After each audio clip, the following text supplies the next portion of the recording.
แนวกินลูลาปันใดกระสู่แนวกินเก่าๆของอีพออีแม่เฮาบ่ได้ดอกแนวกินตามธรรมชาติหลายอย่างหลายแนวเพิ่นก็หามาเฮ็ดมาปรุงให้กินได้หลายเมนูอาหารเลิศหรูระดับขึ้นห่างส่งข้ามน้ำข้ามทะเลข้ามประเทศสุดท้ายมันก็ยังสู่แนวกินบ้านๆแนวกินเก่าก่อนที่เพิ่นพากินบ่ได้จักเทื่อแนวกินของบ้านเฮามันมีอยู่สุหม่องสุบอนสิขึ้นเขาลงห้วยในป่าในทงไห้ทงนาไทบ้านก็หามาอยากมากินกันได้ทุกฤดูกาล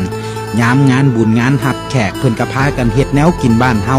ต้อนรับพี่รับน้องแนวกินบ้านๆหลายอย่างกลายเป็นเมนูร้านอาหารแห่งร่วมกันกินแห่งแซ่บหลาย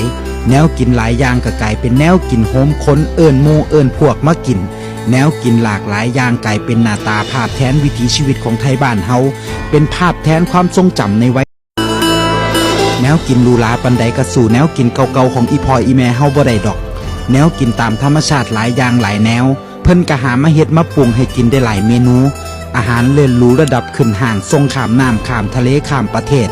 สุดท้ายมันก็ยังสู่แนวกินบ้านๆแนวกินเก่าก่อนที่เพิ่นพากินบ่ได้จักเทื่อ